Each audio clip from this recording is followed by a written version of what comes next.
안녕하세요. 전 서울 사는 50대 여자입니다. 오늘은 얼마 전에 일어난 놀라운 사연을 제보하려고 해요.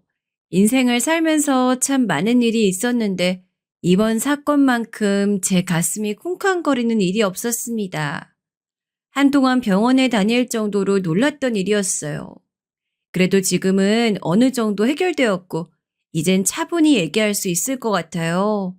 제가 친구가 몇 명 없는데 그 친구들도 얘기를 듣더니 이런 얘기는 우리만 알 수 없다고 하더라고요. 도대체 무슨 일이 있었는지 궁금하시죠? 그럼 바로 시작하겠습니다. 여러분은 아버지를 생각하면 어떤 느낌이 드시나요? 저한테 아버지는 애증 그 자체랍니다. 생각하면 미운데 또 안쓰럽고 미안하기도 하고 동시에 또 원망스러워요. 왜냐하면 아버지는 우리 엄마를 참 많이 괴롭혔습니다. 물건을 던지거나 엄마 몸에 손을 댄 적은 없지만 그렇게 사치가 심했어요. 아빠는 능력이 없어 우직하게 직장을 다닌 적이 없습니다. 어렸을 때도 다른 친구들 아빠는 매일 일하러 나가는데 왜 우리 아빠는 집에 있는지 궁금했었어요. 아빠가 일을 안 하니까 결국 우리 엄마는 아빠를 대신해서 밖으로 일하러 갔어요.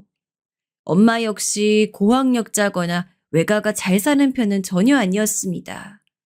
그래서 식당에서 힘들게 설거지하고 몸을 쓰며 일하셨어요. 그렇게 힘들게 번 돈으로 저와 언니를 키우셨습니다. 문제는 바로 아빠였어요. 엄마가 저렇게 힘들게 돈을 벌어왔으면 그걸 아끼고 살아야 하는데 아빠는 엄마가 번 돈을 본인이 다 쓰고 다녔답니다. 아빠의 고향에서 우리 가족은 함께 살았는데 그래서 주위에 아빠 친구들이 많았어요. 은행, 공무원, 경찰 등 아빠 친구들은 직업이 다 있었습니다. 그런 친구들 사이에서 혼자 무직인 상태로 지내니 아빠는 속이 상했나 봐요. 무시당한다는 느낌을 너무 싫어했던 아빠는 엄마가 벌어온 돈을 본인이 다 쓰고는 했습니다. 심지어 어린 제게 뭐라고 했는지 아세요? 얘 미영아, 너 엄마가 준 용돈 있지? 그거 아빠 줘. 넌 어린애가 돈이 뭐가 필요해? 아빠 소주 사 먹어야 해. 거실에 있던 저금통에서 돈 몰래 빼간 거, 그거 평생 모른 척 해야 한다. 알겠지? 아빠, 엄마가 아빠한테 돈 주지 말라고 했어. 언니도 내가 아빠한테 돈 주다고 하니까 그러지 말래. 아빠 술 그만 마시고 밖에 나가서 일하면 안 돼? 어? 내 친구 다영이는 아빠가 은행 다닌대. 아빠도 일하고 싶지. 근데 아빠 원하는 회사가 없는 걸 어떡하냐? 아빠도 속상해. 그러니까 속상한 아빠를 위해 미영이 네가 용돈 주라. 응? 아니 빌려줘. 빌려주면 아빠가 다음 달에 갚을게. 아빠는 아직 어렸던 제게 코 묻은 돈을 가져가셨어요. 저도 어린 마음에 아빠한테 밖에 가서 다른 친구들 아빠처럼 일하라고 했어요. 학교에 가면 친구들이 왜 너희 아빠는 집에 있냐고 물어봤거든요. 그게 내심 창피했던 저는 아빠한테 술을 그만 마시라고 했습니다. 하지만 아빠는 전혀 아랑곳하지 않았어요. 엄마는 아빠가 밖에서 돈을 벌지 않으니 혼자 모든 고생을 하곤 했습니다. 심지어 그렇게 번 돈을 아빠가 죄다 쓰니까 둘이 얼마나 싸우는지 몰라요. 부부싸움이 너무 심했던 날엔 언니의 손을 잡고 밖에 나가 있기도 했습니다. 게다가 아빠는 사치까지 심했어요. 우리 집이 평범보다 못 사는 집이었는데 꼭 이름 있는 옷을 원했습니다. 보이는 것에 많은 집착을 하던 사람이었죠. 이런 아빠를 엄마는 한심해하면서도 포기하지 않았어요. 아빠가 엄마가 벌어온 돈을 죄다 써도 욕하면서도 절대 이혼하지 않더라고요. 미워도 사람은 착하니 데리고 산다고 푸념하던 엄마를 잊을 수가 없습니다. 할머니까지 아들이던 우리 아빠를 포기했는데 엄마는 끝까지 데리고 살았어요. 그렇게 집안의 골칫덩이였던 아빠는 제가 성인이 되고 교통사고로 하늘로 가게 되었습니다. 평생 집에서 사고란 사고는 다 치고 다녔던 아빠였는데 하늘로 가니 그렇게 슬프더라고요. 아빠가 돌아가신 슬픔이 채 가지 않았을 때 전 어떤 남자를 알게 되었습니다. 전 고등학교를 졸업하고 바로 어떤 작은 건설 회사에서 격리로 일하게 됐었는데 그때 거기서 일하던 사원이었어요. 제가 먼저 그 남자를 좋아하게 되었는데 이유는 바로 검소한 모습이었습니다. 건설회사라서 남자가 매우 많았는데 그 중에서 담배를 피우지 않는 소수의 남자였어요. 제가 그냥 지나가듯 이유를 물어봤을 때 대답이 뭐였는 줄 아세요? 바로 돈이 아까워서였습니다. 본인은 돈이 아까워서 담배를 피우지 않는다고 하더라고요. 그리고 항상 입고 다니는 옷도 똑같았거든요.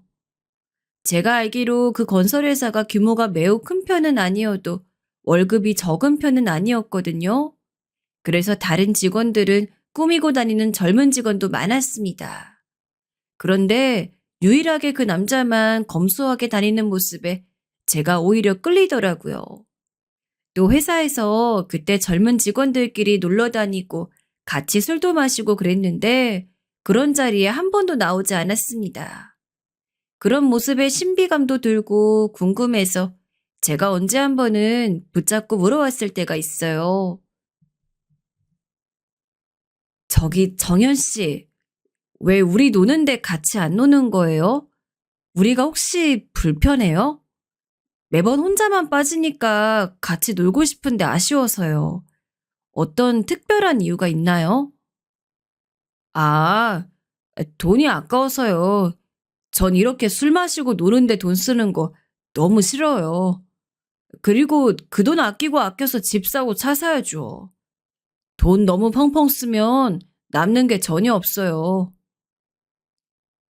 저는 저 대답을 듣고 우리 아버지와 다른 모습에 사랑에 빠지게 되었어요. 아빠는 소주를 하루도 안 마신 날이 없거든요. 엄마가 우리 아빠의 술값만 아껴도 우리 집은 평범하게 살았을 거라고 했을 정도로요. 능력도 없이 사치를 부리고 술로 인생을 허비한 우리 아빠랑 너무 비교가 되는 모습에 저는 적극적으로 남자에게 들이댔어요. 남자는 처음에 저를 밀어냈습니다. 본인은 결혼할 마음이 없다고 하더라고요. 그러나 제가 몇 번이나 들이댔더니 10번 찍어 안 넘어가는 사람 없다고 하죠. 결국 남자와 저는 성공적으로 연애하게 되었어요. 저한테는 언니가 한 명 있는데 언닌 결혼하고 형부와 행복하게 살고 있었습니다. 언니의 가족을 보며 저도 저렇게 화목한 가정을 이루고 싶었어요. 그래서 만났던 남자친구인 정현 씨에게 결혼하자고 제가 먼저 말했습니다. 정현 씨는 의외로 결혼에 부정적인 태도를 보이지 않았어요. 저랑 만나면서 마음이 바뀌었다고 하더라고요. 저는 그런 정현 씨의 마음이 바뀌기 전에 빨리 결혼하고 싶었습니다. 평생 능력 없는 아버지 밑에서 살던 저는 이런 사람과 가정을 이루고 싶었거든요. 그런데 한 가지 문제가 생겼어요. 우린 서로 결혼하고 싶었는데 다른 사람도 아니고 우리 엄마의 반대가 너무 심했습니다. 엄마는 언니가 결혼할 땐 크게 반대하지 않았거든요. 오히려 형부를 우리 자매보다 훨씬 좋아한다고 느낄 정도였습니다. 형부가 집에 올 때는 원래 사위사랑은 장모님이라고 상다리가 부러질 정도로 음식을 준비하셨어요. 형부가 간장게장을 특히 좋아하는데 그런 형부를 위해 엄마는 일부러 게장을 시장에서 주문해 준비할 정도였습니다. 물론 형부가 그만큼 언니에게 잘하기도 했고 본인도 능력이 있었지만 엄만 기본적으로 저한테도 항상 결혼하라고 먼저 말할 정도였어요. 그런데 제가 정현 씨를 데리고 갔더니 엄마는 갑자기 반대하기 시작했습니다. 엄마, 도대체 왜 그래? 정현 씨가 홀어머니라 그래? 나도 아빠 없잖아. 그리고 사람이 진짜 괜찮다니까? 다른 건 몰라도 경제관념 하나 진짜 내가 장담할 수 있어. 엄마도 술 좋아하고 돈 펑펑 쓰는 사람만 아니면 된다며. 아빠 같은 사람 아니면 된다고 해서 전혀 반대되는 사람으로 데려왔잖아. 아니, 내가 사람을 좀 잘 보잖아. 그런데 이상하게 쎄한 느낌이 나. 사람의 촉이라는 게 있잖아. 엄마가 어렸을 때 신기가 좀 있었던 거 알지? 뭔가 결혼하면 안 될 것 같은 그런 기분이 들어. 눈빛도 별로야. 그냥 다른 사람 찾아봐. 다른 사람을 언제 찾아? 나 결혼 정년기라 다른 사람 찾으려면 또 처음부터 알아봐야 해. 우리 형부 같은 사람 또 없어, 엄마. 평생을 아빠랑 살면서 고생했잖아. 정현 씨는 적어도 그런 사치 부린 사람 아니라니까? 사실 우리 친정엄만 어렸을 때부터 신기가 조금 있는 편이었어요.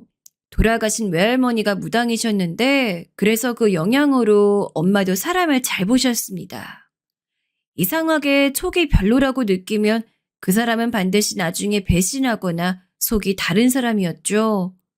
저도 엄마와 살면서 그런 엄마의 촉이 항상 대단하다고 생각했습니다. 그런데 막상 제 얘기가 되니까 그런 엄마가 야속했어요. 이미 콩깍지가 있던 상태라 정현 씨가 제겐 너무나 완벽한 남편으로 보였거든요. 하필이면 형부가 너무 잘난 사람이라 더욱 비교되었습니다. 급한 대로 저는 언니에게 도와달라고 요청해서 언니와 형부 그리고 저와 정현 씨가 만났어요. 그런데 이상하게 언니도 제게 결혼을 완료했습니다. 형부도 딱히 정현 씨를 크게 마음에 들어하지 않았어요. 하지만 저는 그때 정현 씨가 아니면 안 될 것 같았습니다. 제가 또 어렸을 때부터 고집이 아주 셌어요. 그래서 결국 엄마와 언니는 제 고집에 결혼을 허락했습니다. 하지만 엄마는 결혼 전부터 제게 강조했어요. 만약 무슨 일이 생기면 반드시 뒤도 돌아보지 말고 이혼하라고 하셨습니다. 엄마의 말을 잘 들었어야 했는데 제가 자존심이 또 세거든요. 그래서 말 못할 사연이 아주 많이 생기게 되었답니다. 도대체 어떤 일이 있었는지 궁금하시죠? 일단 우리는 신혼생활을 시댁에서 시작하게 되었어요. 남편은 돈을 모을 때까진 시어머니를 모시고 살자고 하더라고요. 시어머니는 특별히 쉽사리가 엄청나게 심하거나 그러진 않았습니다. 물론 옛날 분이고 홀어머니라 남편을 많이 의지하곤 했어요. 특히 어디 시장에 갈 때나 주말이 되면 늘 남편을 찾았습니다. 예, 아가. 우리 아들하고 나랑 시장에 다녀올게. 넌 집에서 푹 쉬고 있으렴. 저녁은 집에 와서 먹을 거니 미리 준비해 주겠니? 고맙다. 남편이 평일에는 회사에 가서 저랑 보내는 시간이 적었거든요. 물론 사내 부부라서 회사에서 볼 수도 있었습니다. 그러나 부서가 다르기도 했고 또 보는 눈이 많아 둘이 붙어 있을 순 없었어요.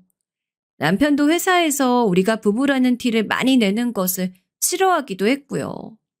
전 그래서 주말엔 남편과 오붓하게 결혼했으니 신혼생활을 보내고 싶었습니다. 하지만 시어머니가 그런 우리를 방해하더라고요. 딱히 저를 엄청나게 괴롭히거나 그런 것은 아니었는데 남편과 둘이 보내는 시간을 저보다 시어머니가 더 많이 쓰고 있었어요. 이것과 관련해서 서운한 마음이 들어 남편에게 서운함을 말하기도 했습니다. 그럴 때마다 남편은 돈을 모아 분가하게 되면 시어머니와 떨어지니까 조금만 참으라고 하더라고요. 우리 세대에는 이상한 시집살이를 당한 사람이 되게 많아요. 그런 사람에 비하면 그래도 본인 엄마는 정상이니 저보고 참으라고 했죠. 그땐 남편이 너무 좋아 그 말에 저도 꾹 참았습니다. 남편의 생활력과 돈을 허투루 쓰지 않는 모습에 반해 결혼을 결심했다고 했잖아요. 그런 모습은 결혼하니 더욱 잘 보였어요. 그런데 점점 너무 돈을 아끼는 모습에 한숨이 나오기도 했습니다. 예를 들어 언니네 부부와 우리 부부는 거리가 가까워서 자주 봤었어요. 남편이 낯을 되게 많이 가리는 사람인데 우리 언니 부부를 만나러 갈 때면 기꺼이 나갔습니다. 저는 그게 저를 생각해서 그런 줄 알았어요. 그런데 언니가 어느 날 제게 말했습니다. 우리 부부와 밥을 먹을 때 한 번도 남편이 결제하는 모습을 본 적이 없다고 하더라고요. 순간 얼굴이 화끈거렸어요. 어쩐지 제가 언니에게 만나자고 하면 언니가 곤란하다고 어느 순간 거절하기 시작했거든요. 메뉴를 정할 때 남편이 먼저 소고기를 먹자고 하거나 비싼 음식을 말해서 전 남편이 계산한 줄 알았어요. 남편이 실제로 돈을 못 버는 편도 아니었고요. 그런데 한 번도 계산하지 않았다는 말에 순간 머릿속으로 많은 생각이 들었습니다. 일부러 혹시 언니 부부를 만나자고 하는 건가 싶었어요. 왜냐하면 남편은 외식을 평소에 좋아하는 편이 아니었습니다. 아유, 이 돈이면 정육점에서 고기를 사 집에서 먹으면 배가 터지도록 먹을 수 있어. 난 이렇게 음식에 돈 쓰는 거 이해하지 못해. 안 그래, 여보? 여기 식당 너무 비싸다. 이렇게 팔면 남는 게 얼마나 많을까? 아이, 여보, 그런 말은 그냥 우리만 있을 때 하자. 사장님 들을까봐 민망해. 그리고 오랜만에 어머님 모시고 나온 건데 왜 그래? 그냥 이왕 나온 거 맛있게 먹고 들어가자. 응? 남편은 식당에 가도 한 번도 맛있게 먹은 적이 없었습니다. 오히려 가격이 너무 비싸서 돈이 아깝다고 대놓고 말하기도 했어요.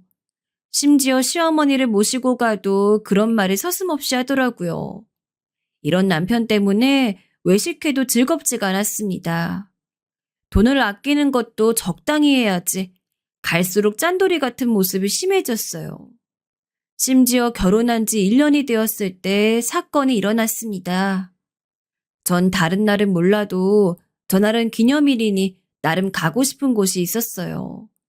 평소에는 남편이 하도 외식할 때마다 별로라고 하니 집에서 먹었거든요. 저도 회사에 다니는데 집에서 요리하느라 얼마나 힘들었는지 모릅니다. 시어머니가 집에 있어도 몸이 안 좋아서 요리를 안 하셨거든요. 아침에 출근하기 전과 퇴근하고 부엌에서 요리하느라 정신이 하나도 없었어요.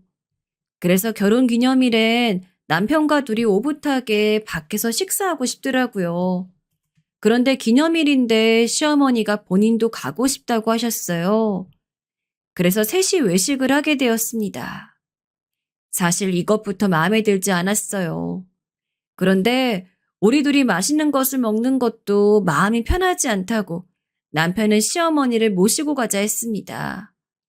마음에 들지 않아도 내심 시어머니까지 모시고 가면 비싼 곳으로 갈 거라고 혼자 생각했어요. 그런데 그건 제 착각이었습니다. 남편은 제가 알아본 곳이 있다고 하자 거기로 처음에 가자고 하더라고요. 순순히 따라오는 모습에 기뻐서 몸이 불편한 시어머니를 모시고 같이 갔습니다. 그런데 레스토랑에 도착해서 안으로 들어가 테이블에 앉더니 남편이 심기불편한 표정을 지었어요. 그러더니 메뉴판을 딱 열더니 대놓고 비싸다고 저에게 뭐라 하더라고요. 심지어 주문받으러 온 직원에게 왜 이렇게 비싸냐고 묻는 모습에 너무 창피한 마음이 들었습니다. 안 되겠다. 나가자. 당신 우리 수입 빤히 하면서 이런 곳을 오자고 해? 비싸도 너무 비싸잖아. 이런 곳은 부자들이나 오는 곳이야. 우리가 오는 곳이 아니란 말이야. 난 당신이 알아봤다고 하길래 가성비 좋은 곳인 줄 알았지. 나가자고?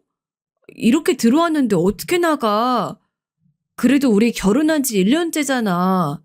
내가 매일 이런 곳에 오자고 하는 것도 아니고 기념일인데 이 정도는 우리 충분히 먹을 수 있어. 당신도 일하고 나까지 일하는데 이 정도가 우리한테 사치야? 그래도 이렇게 비싼 곳은 안 돼. 엄마, 나가요. 일어나. 여기서 한 끼 먹는 비용이면 우리 한 달은 마트에서 고기 사서 넉넉하게 먹을 수 있어. 똑같은 돈으로 한 끼를 만족하냐, 한 달을 만족하냐 생각하면 당연히 후자 아니야? 여보, 우리 오늘 결혼 기념일이야. 그냥 단순히 나온 거 아니잖아. 그리고 어머님 몸도 불편해서 많이 돌아다니는 거 불편해하셔. 제발 오늘은 그냥 먹으면 안 될까? 내가 힘들게 예약했는데 왜 그래? 나 너무 속상해.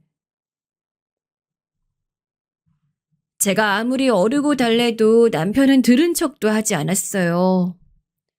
직원의 태도나 음식 맛 때문이 아니고 가격 때문에 우리는 들어갔던 레스토랑에서 일어나 나오게 되었습니다. 그날의 기분은 지금 생각해도 얼굴이 화끈거릴 정도로 창피해요. 결국 그날 아무것도 가지 못하고 집에 와서 라면을 끓여 먹었습니다. 남편은 라면을 먹으면서 돈을 아끼니까 좋다고 하더라고요. 너무 속상해서 혼자 우니까 시어머니가 저를 대신 위로해 주었어요. 알고 봤더니 시어머니가 혼자 남편을 키우면서 가난 때문에 서러웠던 일이 많았다 하더라고요. 돈이 없어서 학비를 내지 못해 학교에 가서 시어머니가 사정하기도 했고 쌀을 살 돈이 없어 밥을 제대로 먹지도 못했대요. 또 돈이 없으니까 학교에 가서 물로 배를 채우는 게 일상이었다고 했습니다. 그때 서러웠던 게 모여서 남편이 저렇게 된 것 같다고 시어머니는 눈물을 보이셨어요. 그 말을 들으니 또 남편이 안쓰러웠습니다. 사실 전날 레스토랑에서 나와 집에 와서 라면을 끓일 때 너무 제 모습이 초라했거든요. 속으로 아이가 아직 안 생겼으니 이혼할까 생각도 했습니다. 안 그래도 엄마가 남편이 마음에 들지 않으면 이혼하라고 했으니까요. 그런데 시어머니의 말을 듣기도 했고 무엇보다 바로 다음날 일이 터지게 되었어요. 그래서 이혼을 생각하지 않게 되었어요. 그 사건이 뭐냐면 바로 형부가 사고를 치게 되었습니다. 아주 심각할 정도로 큰 일은 아니었고 투자를 잘못해서 반년치 월급을 땅에 버리는 경험을 하게 되었어요. 원래 형부가 돈을 굉장히 잘 벌었거든요. 그래서 언니도 결혼하고 행복하게 조카들을 낳고 키웠고요. 그런데 형부가 처음이자 마지막으로 투자를 잘못하게 되었습니다. 그때 언니가 속상하다고 저를 붙잡고 울기도 했어요.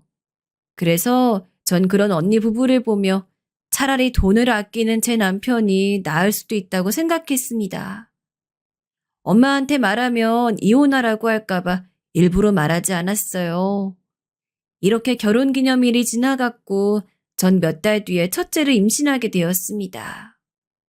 원래 아이를 가지고 싶었는데 아이가 생기지 않았거든요. 병원에 가도 딱히 남편과 제게 문제가 있는 것은 아니라고 해서 기다렸더니 생기더라고요. 아이가 생기고 전 얼마나 기뻤는지 모릅니다. 언니가 제게 아이를 낳으면 그전과는 다른 행복이 찾아온다고 했었거든요. 그런데 그 기쁨도 잠시 불행이 하나 찾아오게 되었어요. 바로 시어머니가 치매에 걸리게 되었습니다. 원래도 몸이 안 좋고 정신이 약간 불안한 시어머니는 제 임신과 동시에 치매 진단을 받으셨습니다. 그래서 원래 아이가 생기면 독립하기로 했던 우리 부부의 계획이 틀어지게 되었어요. 엄마 치매 때문에 사람 집으로 부르면 그것도 다 돈이야. 그렇다고 요양원에 보낼 수도 없잖아.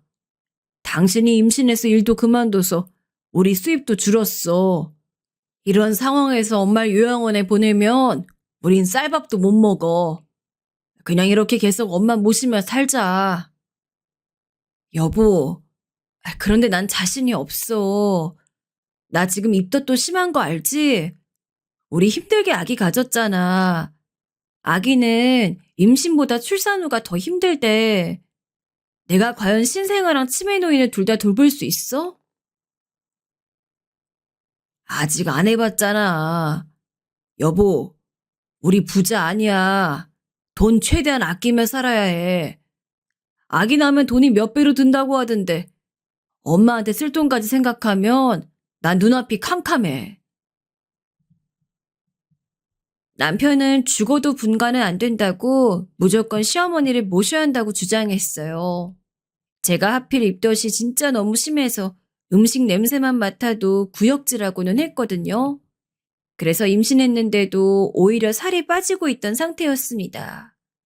병원에서도 몸이 원래 약한 편이니 제게 최대한 안정을 취하라고 했죠. 이런 상황이었는데 치매 시어머니까지 모셔야 한다니 눈물이 나오더라고요. 임신함에 일도 그만둔 상태라 저 혼자 집에서 모든 것을 감당해야 했습니다.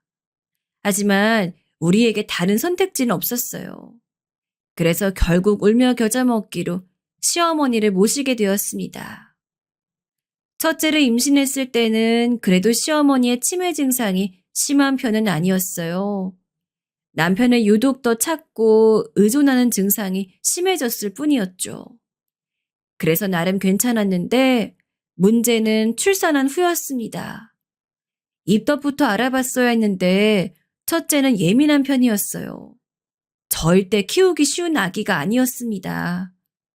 아기를 키워보신 분들은 아실 텐데 바닥에 내려놓기만 하면 우는 아이가 바로 우리 첫째였어요. 첫째는 무조건 제가 안고 있어야 했습니다.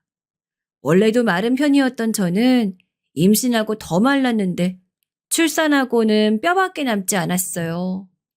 그런 몸으로 점점 치매 증상이 심해지는 시어머니를 돌봐야 했습니다. 시어머니는 특히 말없이 집을 나가는 게 너무 심했어요. 아이를 돌보느라 정신이 없어 잠깐 한눈을 팔면 대문을 열고 집을 나가곤 했습니다. 그러면 저는 아이를 업고 집 밖에 가서 시어머니를 찾으러 다녔어요. 하필 첫째를 낳고 겨울이 시작되어 그러다 아이가 독감에 걸리기도 했습니다. 아픈 아이를 데리고 병원에 가야 하는데 시어머니는 가지 않겠다고 떼를 쓰기도 했죠. 병원엔 가야 해서 문단속을 철저히 하고 시어머니를 집에 두고 나가면 시어머니는 또 집 밖으로 나가 혼자 돌아다녔어요. 어머니, 제가 집에 있으라고 했잖아요. 딱 아기 데리고 병원만 다녀온다고 했는데 왜 또 나오셨어요? 네? 제가 금방 온다고 했잖아요. 이렇게 날씨 추운데 신발도 안 신고 발도 안 시려우세요? 빨리 집에 가요. 언니, 우리 아들 못 봤어? 우리 아들, 정연아, 정연아. 우리 아들 어디 있지? 언니, 우리 아들 못 봤어요? 지금 학교에서 공부하고 있으려나? 아들, 아들. 어머니, 지금 정연 씨 회사에서 일하고 있어요. 우린 집에 가서 퇴근하는 거 기다려요. 네? 어머니 제 말 들리세요?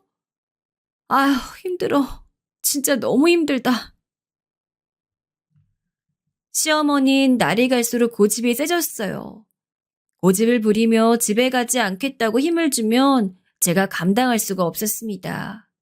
그러다 아이랑 같이 언덕에서 넘어져 셋이 대굴대굴 구르기도 했어요. 너무 서럽고 황당하고 엉엉 울며 시어머니를 억지로 끌고 집에 오면 온몸이 녹초가 되었습니다. 아이한테도 미안하고 시어머니에게도 미안한 일상이 지속되었어요. 이런 상태로 친정에 가면 친정엄마는 제게 이혼하라고 수도 없이 말했습니다. 하지만 아이가 있었기 때문에 도저히 그럴 수가 없더라고요. 남편은 이런 와중에 아이에게 쓰는 돈을 그렇게 아까워했습니다. 원래 아이를 키우면 돈이 많이 들잖아요. 그런데 자꾸 생활비가 많이 든다며 퇴근하면 가계부를 그렇게 들여다보았어요. 제게 왜 이렇게 식비가 많이 드냐고 묻더라고요. 치매 시어머니와 갓난아이를 혼자 돌보며 남편 눈치까지 봐야 하니 제 속이 말이 아니었습니다. 그런데 이런 점을 빼면 남편은 다른 문제가 전혀 없었어요. 다른 여자에게 관심이 전혀 없어서 바람을 피우지도 않았습니다. 친구가 많지도 않아서 퇴근하면 바로 집에 오는 게 늘 똑같았어요. 술이나 담배를 아예 입에도 대지 않아 그런 문제를 일으킬 걱정도 전혀 없었습니다. 세상엔 완벽한 사람만 있는 게 아니잖아요. 그래서 전 다른 장점이 있으니 제가 참고 살자고 생각했어요. 실제로 제 주변에서 그때 남편의 외도와 도박으로 속상해하던 사람이 많았거든요. 저는 적어도 저런 문제로 고민할 걱정은 전혀 없었으니 다행이라고 생각했죠. 그래서 전 치매 시어머니를 모시며 둘째까지 가지게 되었습니다. 물론 살만해서 그런 결정을 했던 것은 아니었어요. 시어머니의 치매 증상은 날이 갈수록 심해졌거든요. 아이가 걷기 시작하면서 아이를 잡으랴 시어머니를 잡으랴 몸이 한계인 게 그렇게 원망스러웠습니다. 하지만 또 인간은 적응의 동물이잖아요. 버티고 버티다 보니까 둘째가 생겼어요. 남편은 아이에게 들어가는 돈을 아까워하면서도 육아는 본인이 열심히 도왔어요. 워낙 짠돌이라 기저귀나 분유도 슈퍼에서 제일 싼 것을 사곤 했습니다. 그래도 덕분에 우리 아빠처럼 돈을 허투루 쓰는 법은 전혀 없었어요. 힘들어도 그런 점을 보면 버텼는데 우리 가족에게 불행이 닥치게 되었습니다. 바로 남편이 갑자기 회사가 망하며 직장을 잃었습니다. 저도 다니던 회사였는데 경제가 어려워지며 회사가 부도가 났거든요. 워낙 작은 회사라서 경제적으로 타격을 입으니 버틸 수가 없더라고요. 하루아침에 남편은 일자리를 잃게 되었습니다. 그런데 그때 이미 저는 둘째를 출산해서 키우고 있던 상태였어요. 아이를 키우면 드는 돈도 많은데 우린 수입이 갑자기 바닥나기 시작했습니다. 그나마 남편이 죽어라 아끼면 모았던 돈이 있어 당장은 괜찮았어요.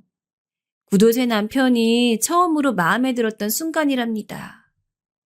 아끼고 아꼈던 게 이렇게 힘들 때 도움이 되긴 하더라고요.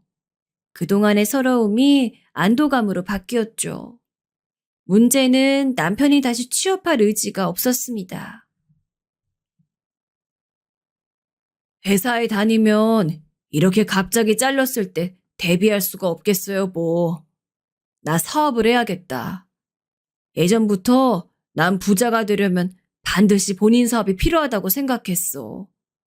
당분간 내가 그동안 모았던 돈으로 생활하면서 내 사업 한번 해볼래. 뭐?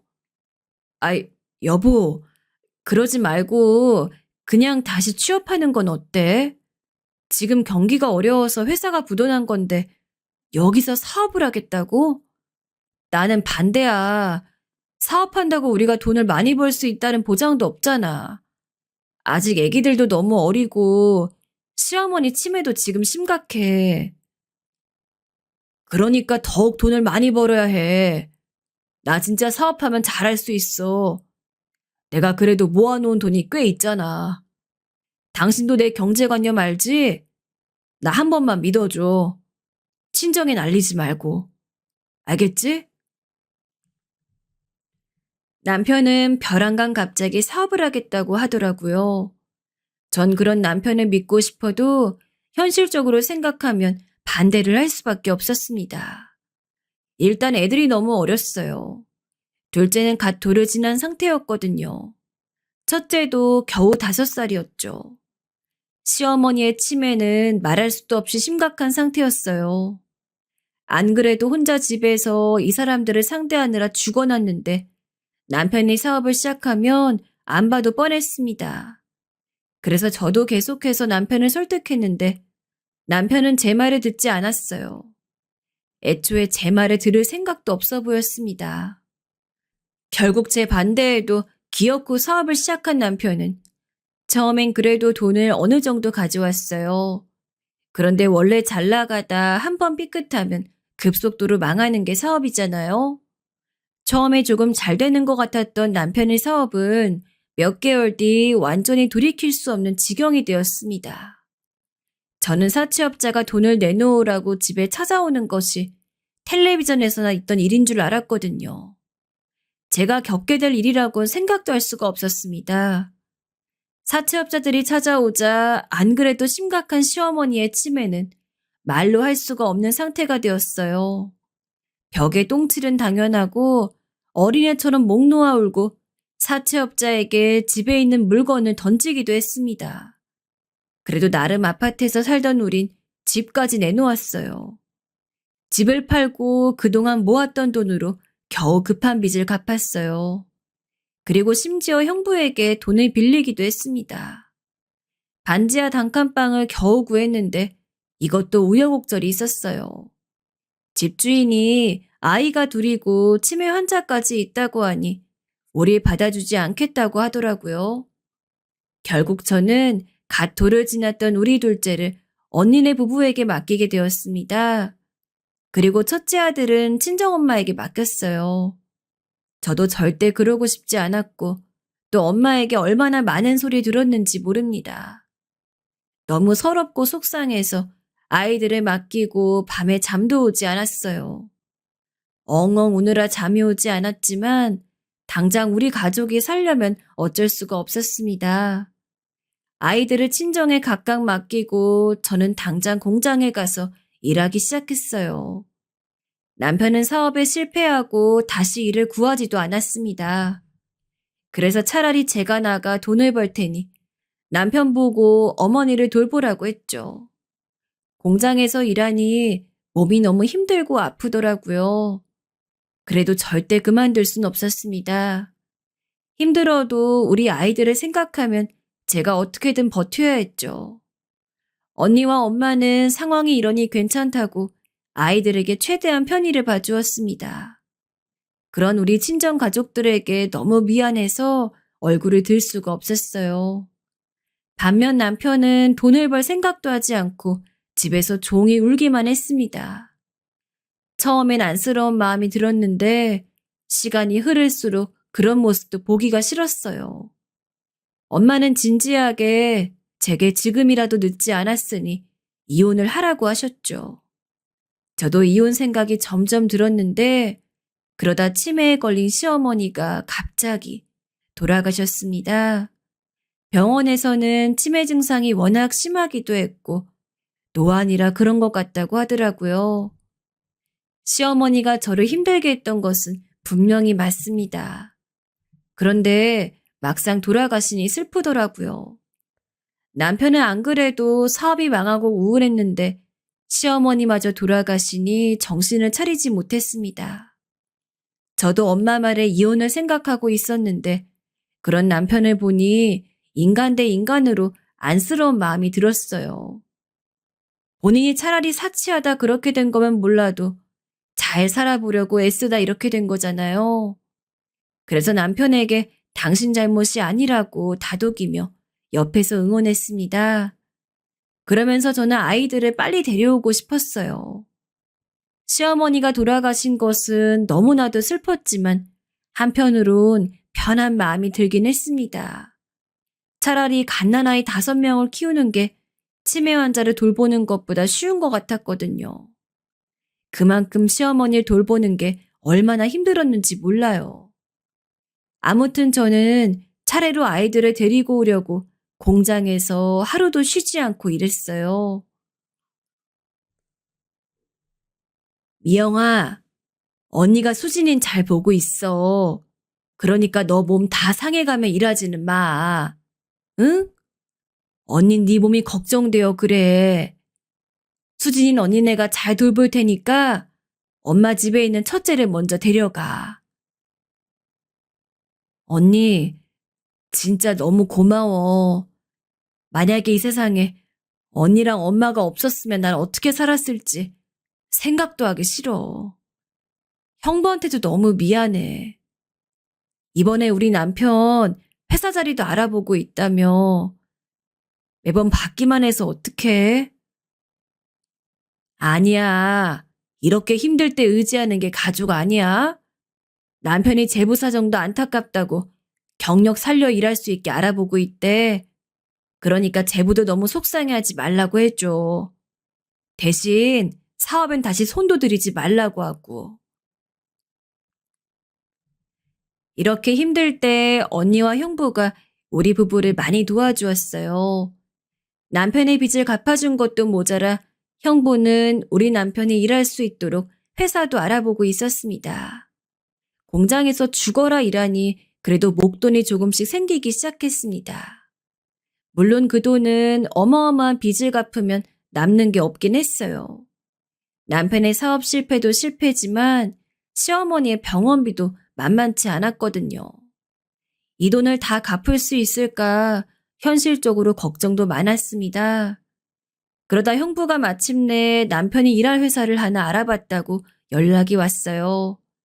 저는 너무 기쁜 마음에 남편에게 바로 말했습니다. 그런데 남편이 그 회사에 가고 싶지 않다고 고집을 부리기 시작했어요. 본인이 알아서 때가 되면 일하러 나간다고 했죠. 전 답답한 마음에 지금 우리 자식들도 남의 집에서 생활하는데 찬밥, 더운 밥을 가릴 때가 아니라고 말했습니다. 남편과 이때 정말 많이 싸웠어요. 언니도 우리 남편이 이해되지 않는다고 욕했습니다. 힘들게 일자리 알아봐준 형부에게도 얼마나 미안했는지 몰라요. 결국 저는 이런 식으로 나오면 이혼할 수밖에 없다고 말했습니다. 실제로 아들을 돌보고 있던 엄마는 하루라도 빨리 남편하고 이혼하라고 했거든요. 남편은 제가 처음으로 이혼 얘기를 꺼내자 그제야 정신을 차렸습니다. 이혼하고 싶진 않은지 형부가 알아본 회사에 출근하기 시작했어요. 출근하고도 얼마나 힘들어했는지 모릅니다. 사람들이 본인을 괴롭힌다고 울기도 했어요. 생전 술은 입에도 안 대던 사람이 처음으로 소주를 마시기도 했습니다. 하지만 여기서 물러설 수는 없었어요. 그래서 그런 남편에게 대단하다고 칭찬하고 어르고 달래서 출근을 시켰습니다. 힘들 때면 돌아가신 시어머니와 남의 집에서 사는 아이들을 보고 버티라고 했어요. 그랬더니 힘들어도 울면서 회사에 다니더라고요. 남편까지 일하니 확실히 재정적으로 조금 나아지긴 했습니다. 저도 쉬는 날이 없이 공장에 나가다 쉬는 날도 생겼어요. 그렇게 1년을 일하고 친정엄마로부터 먼저 아들을 데리고 왔습니다. 아들을 데려오고 몇 달 뒤에 딸을 언니에게 데려왔어요. 저랑 있던 기간보다 언니가 키워준 기간이 더 길었던 우리 딸은 한동안 저랑 남편을 어색해 하더라고요. 제가 배 아파서 낳은 딸이 그런 모습을 보이니 속상했습니다. 그래도 그럴수록 제가 더 잘하려고 했어요. 그래서 공장을 그만두고 집 근처에 있는 식당에 나가 일했습니다. 아이들을 어린이집에 보낸 시간에 가서 일하고 아이들이 집에 오면 직접 밥도 차리고 아이들을 돌봤어요. 남편은 다행히 친구도 없고 취미도 없어 월급을 그대로 집으로 가져오는 사람이었거든요. 아끼고 아끼는 게 몸에 뱄던 사람이라 조금씩 형편이 나아지기 시작했습니다.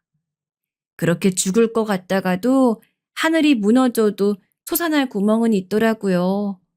버티고 버텼더니 아이들이 학교에 가고 나선 단칸방에서 벗어날 수 있었어요.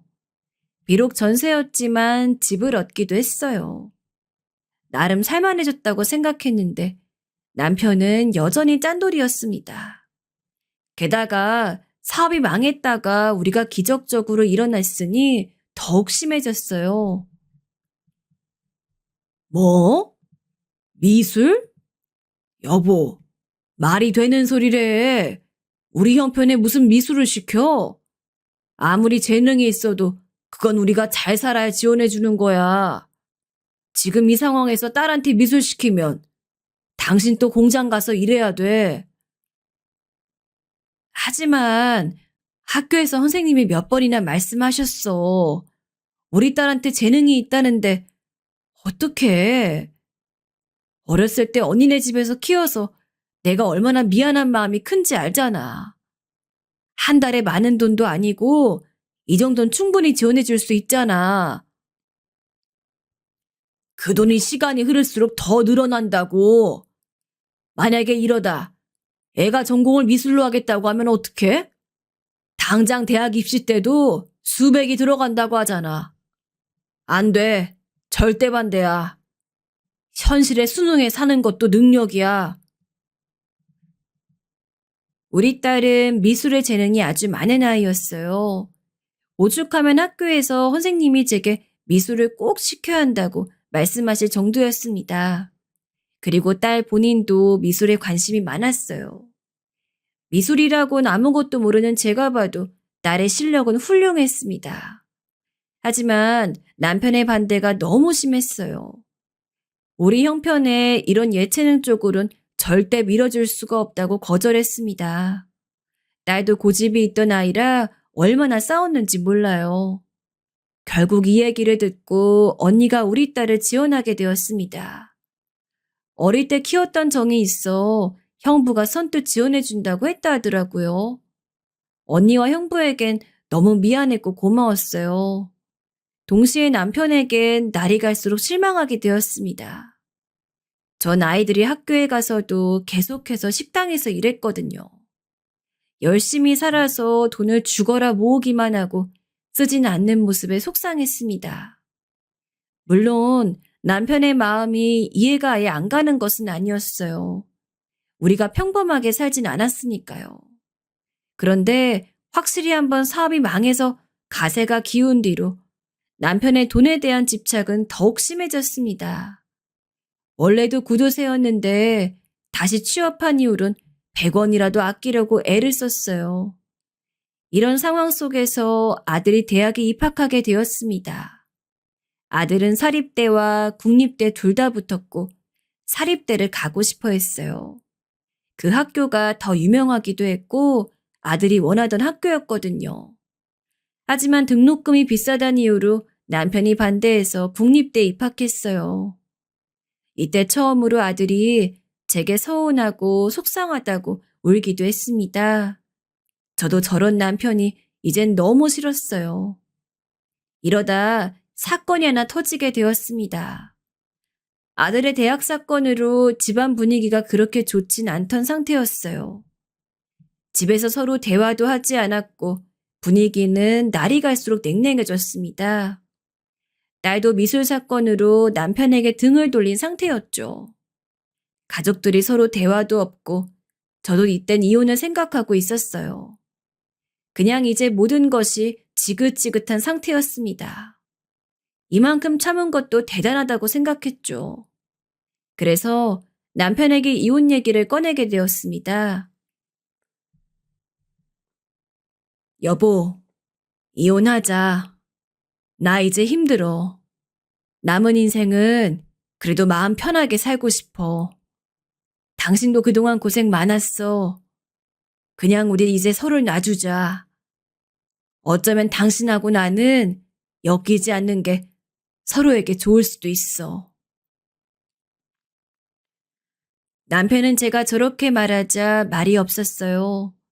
예전엔 이혼 얘기를 꺼내면 안 된다고 말리더니 이제는 체념한 상태 같았습니다.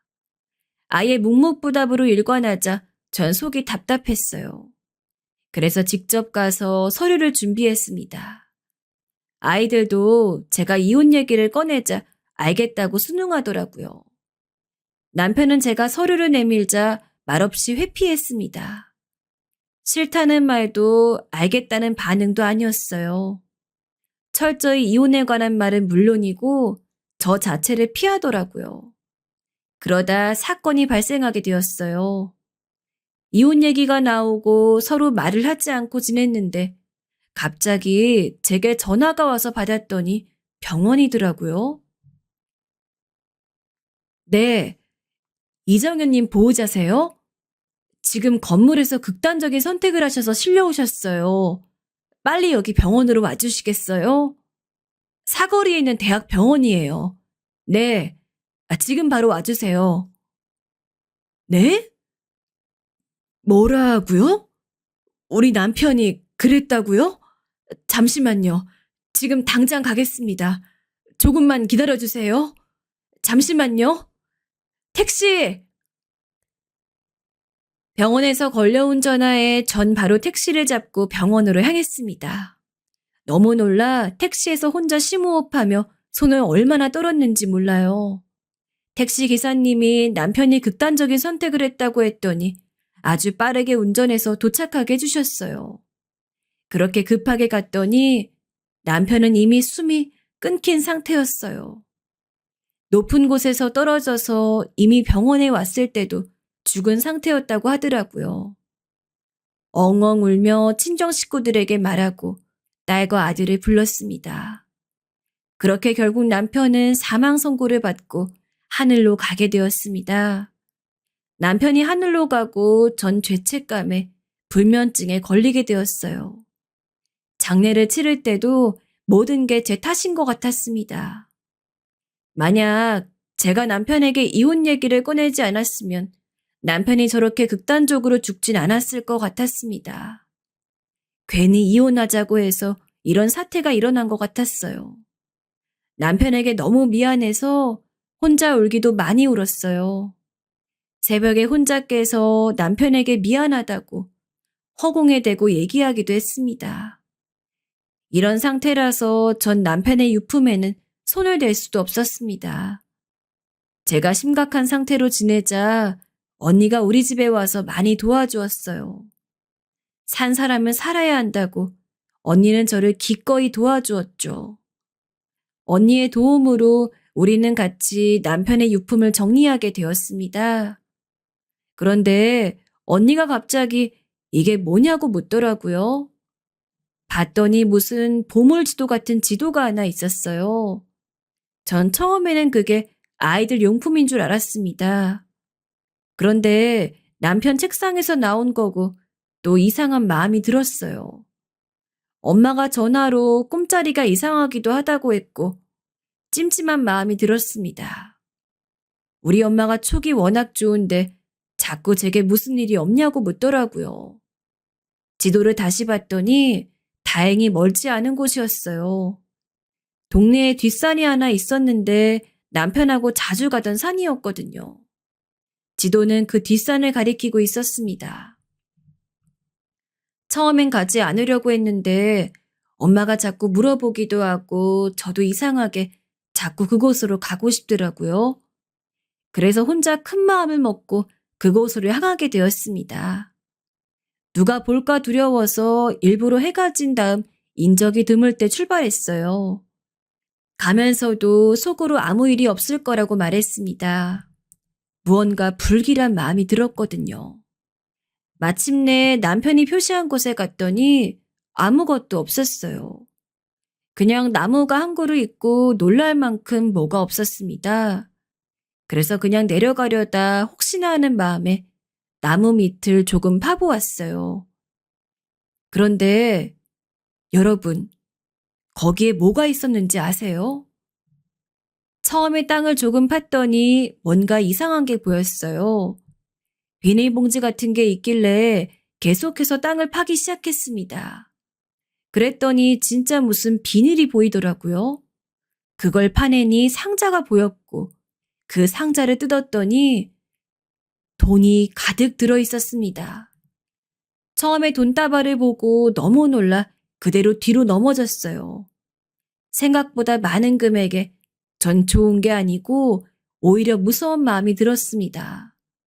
순간 주위를 둘러보았는데 정막만 가득했어요. 솔직히 그때 혼자 그냥 돈을 들고 도망갈까 생각도 안 한 게 아니에요.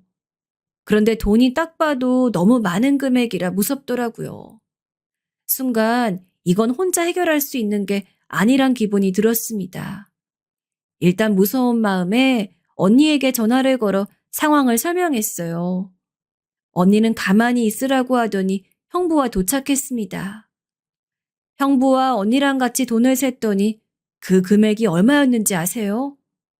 셋이 죽어라 셌더니 금액이 무려 50억이었습니다.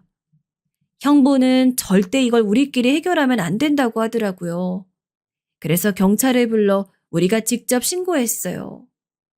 그리고 며칠이 지나자 경찰에서 연락이 왔습니다. 그동안 전 괜히 너무 무서워서 잠도 잘 수가 없었어요. 이 사람이 도대체 어디서 돈이 난 건지 알 수가 없었습니다. 평소에도 많이 아끼는 편이라는 것은 저도 알고 있었습니다. 그런데 저 50억은 혼자 모은다고 모을 수 있는 돈이 아니었잖아요. 이 모든 의문점이 얼마 뒤에 밝혀졌습니다.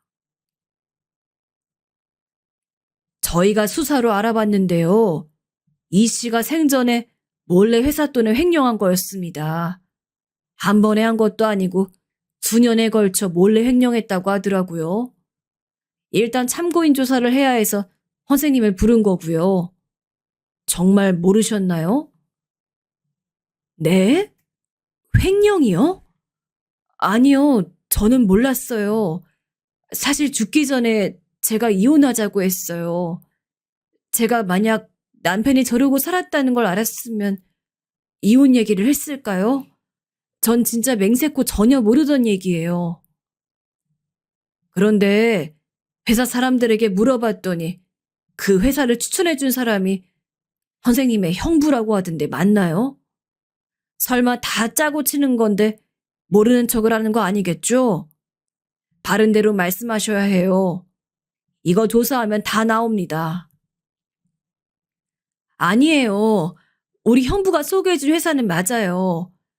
그런데 그것도 남편이 무직으로 집에 있으니까 그런 거고 절대 다른 뜻이 있었던 게 아니에요. 아이고, 이 사람은 죽어서도 사고를 치네. 억울해 죽겠다. 이 사건으로 우리 친정 식구들과 저는 한동안 경찰에 얼마나 불려갔는지 모릅니다. 전 죽은 전 남편이 혼자 저렇게 횡령을 할 거라곤 상상도 하지 못했거든요. 그런데 경찰에서는 우리 의심하고 공범이 아니냐고 했어요. 특히 형부가 우리 남편에게 회사를 소개해줬으니 고생을 많이 했어요. 회사에서도 우리에게 정말 몰랐냐고 화를 냈습니다. 하지만 우린 진짜로 아무것도 모르던 상태였어요. 결국 변호사를 선임하고 시간이 흘러 우리의 결백을 주장할 수 있었습니다. 사건은 다 해결되었는데 이 사건으로 전 살이 너무 많이 빠졌습니다.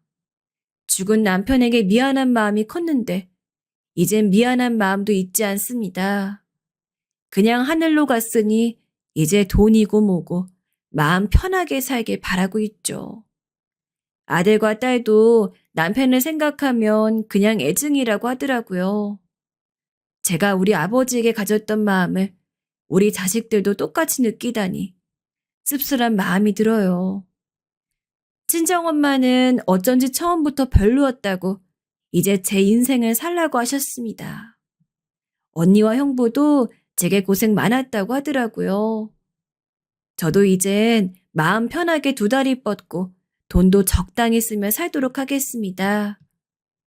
여러분, 여기까지가 제가 준비한 사연입니다. 재미있게 들으셨나요? 파란만장한 인생이 앞으론 제발 평탄하길 바라며 제 사연은 여기서 끝내겠습니다. 들어주셔서 진심으로 감사합니다. 다들 행복하세요.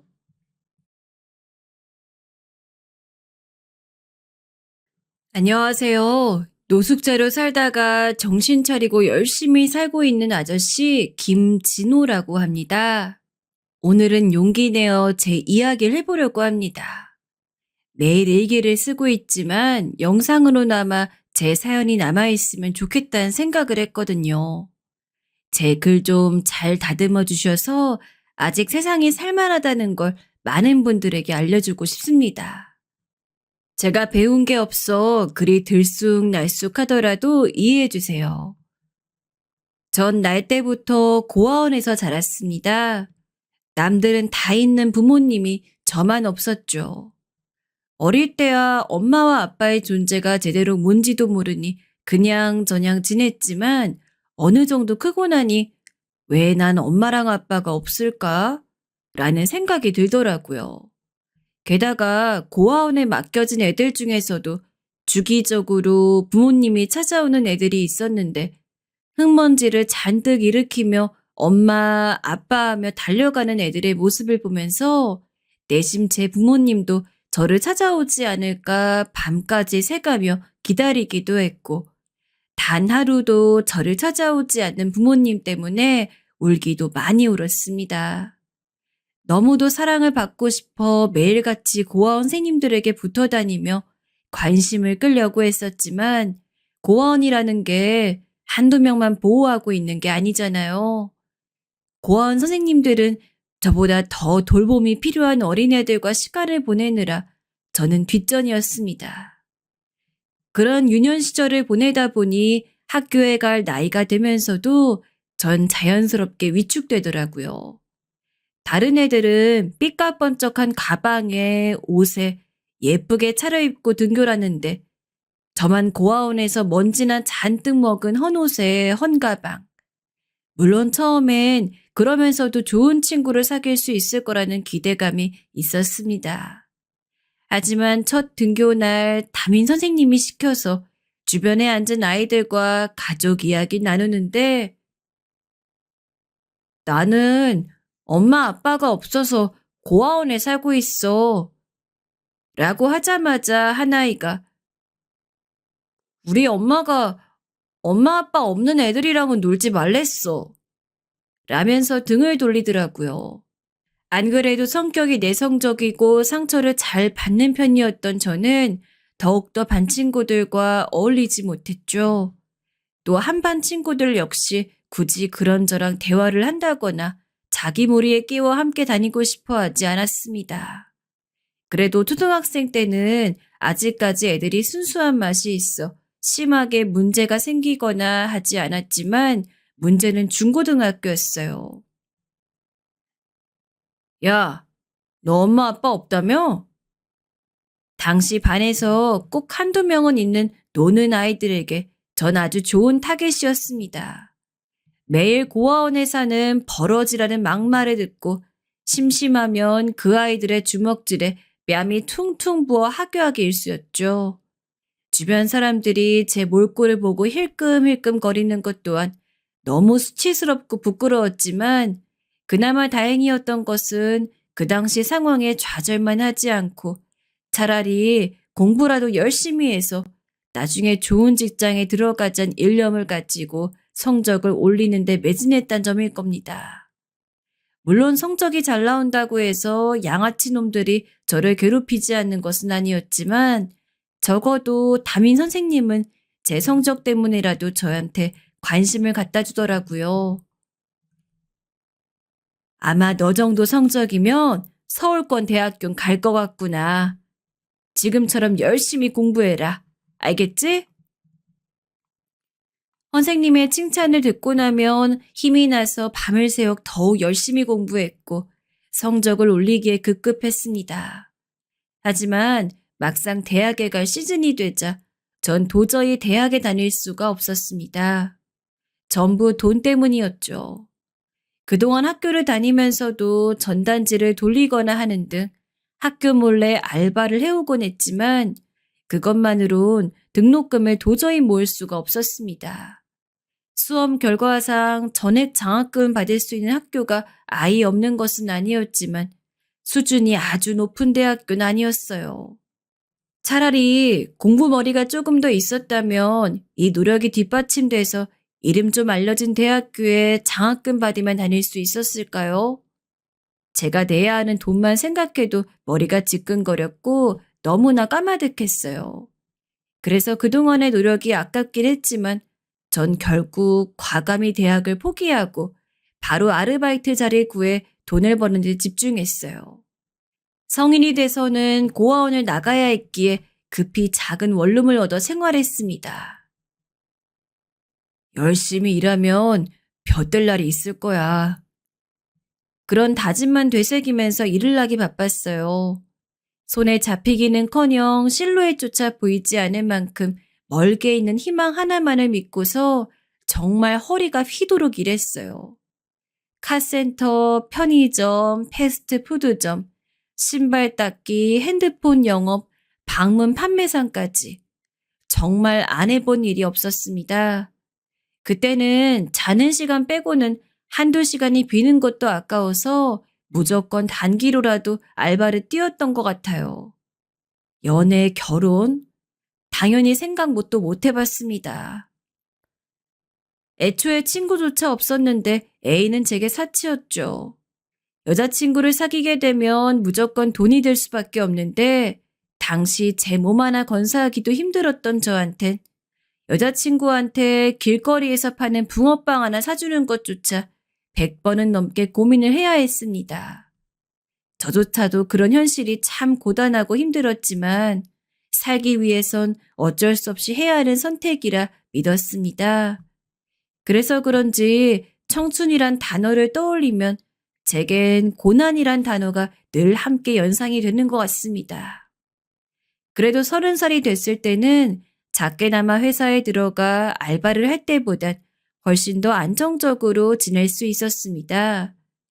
아르바이트는 조금만 잘못을 해도 금방 잘리고 다른 사람이 제 자리를 차지하는 경우가 많아 여러모로 곤란할 때가 있었는데 적어도 회사는 정규직이기 때문에 그렇게 쉽게 잘리기도 힘들고 결국 저 혼자만 알아서 열심히 일하면 그만큼 보상이 돌아오는 곳이었으니 처음 면접에 붙고 합격했단 문자를 받았을 땐 너무 기뻤던 것 같아요.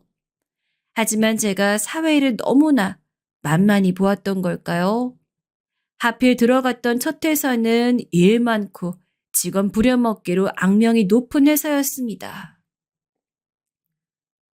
진호 씨, 일 똑바로 안 해? 어떻게 이런 능력 가지고 우리 회사에 붙었어? 아무리 신입이어도 그렇지. 이렇게까지 능력이 없어서는. 진호 씨는 복사 하나 제대로 못해? 대체 할 줄 아는 게 뭐야? 회사에 놀러 나와? 밥만 먹으러 왔어? 진호 씨 이러라고 우리가 돈 주는 줄 알아? 이럴 거면 때려치워. 진호 씨 자리 대신 들어올 사람 차고 넘치니까. 그리고 살은 좀 빼라니까. 살이 이렇게 투덕투덕 찌니 행동도 굼뜬 거 아니야. 죄송합니다. 죄송합니다. 너무나 공격적인 상사의 말에도 허리 구부리고 죄송하단 말밖에 할 수가 없는 곳이었어요. 그렇게 힘들게 붙은 회사도 매일매일이 눈물바람이었습니다. 제가 일을 못하는 것은 100번 이야기해도 부정할 수 없는 사실이었지만 당시 회사는 신입인 저에게 아무런 교육도 하지 않았습니다. 제가 먼저 입사한 선배들의 일을 어깨 너머로 보고 배우며 저 스스로 깨우쳐야 했죠. 마치 정글에 던져놓고 네가 알아서 하란 식이었어요. 하지만 제가 이전에 비슷한 일을 해본 것도 아니고 난생 처음 해보는 건데 어떻게 가르치거나 받지 않은 상태에서 모든 일을 완벽히 처리하겠습니까? 처음엔 너무 억울해서 좋게 말도 해봤습니다. 실수해서 정말 죄송합니다. 제가 아직 미흡해 그런지 제대로 배우지 않은 상황에서는 어떤 식으로 업무를 처리해야 할지 확신이 들지 않습니다. 혹시 조금이라도 제가 할 일에 대해서 배울 수 있을까요? 그러나 그런 말이 통하는 곳이었다면 애초에 제 실수에 대해 저런 식으로 면박을 주진 않았겠죠. 제 말의 회사 사장은 오히려 다른 사람들은 굳이 안 가르쳐줘도 알아서 배웠다느니 넌 일머리가 없어 어느 회사에 가도 망할 거라느니 정말 막말도 이런 막말이 없었습니다. 행동이 너무나 유치한 상사도 있었습니다. 어느 날은 제게 일부러 발을 걸어 넘어지게 한다거나 제가 조금이라도 실수를 하는 틈을 노려 그 즉시 모두가 있는 앞에서 면박을 준다거나 이 회사는 마치 어른들이 일하는 곳이 아니라 나이 어린 아이들이 있는 곳 같았습니다. 나중 되니 제가 회사를 다니는 건지 학교를 다니는 건지 도통 알 수가 없겠더라고요. 그래도 면접을 준비하고 보면선 분명 배울 게 많을 거란 기대를 잔뜩 가지고 들어왔는데 여러모로 좌절스럽고 실망스러웠습니다. 결국 돈이 궁하다곤 해도 그런 말 들으면서 계속 버틸 순 없겠더라고요. 첫 회사를 그렇게 그만두고 전 택배 상하차 일을 시작했습니다. 어릴 때부터 너무 일을 많이 해서 그런지 몸이 그렇게 좋진 않았지만 차라리 아무 생각 없이 몸을 움직이는 게 더 나았어요. 그리고 택배 상하차는 조금만 손이 느려도 크게 호통을 받곤 했지만 당시 회사에서 들었던 욕설이 쏟아지진 않았으며 그래도 다 같이 고생해서 그런지 점심시간 때 되면 작게나마 같이 일하는 사람들끼리 이야기도 나눌 수 있고 분위기가 나쁘지 않았습니다. 그렇게 택배 일을 3년 정도 하다 전 운명과도 같은 여자를 만났습니다. 연애도 결혼도 없을 거라 생각했던 제 인생에 유일하게 빛이었던 사람이죠. 우연을 거듭했던 만남은 저를 헤어나올 수 없을 만큼 깊은 사랑의 굴레로 떨어뜨렸어요. 뼈 빠지게 번 몇천만 원의 돈. 그 돈으로 새 살림을 차리기엔 적을 수도 있지만 지금 이 여자를 놓치면 저에게 다시는 이런 핑크빛 기류가 오지 않을 거라고 생각했어요.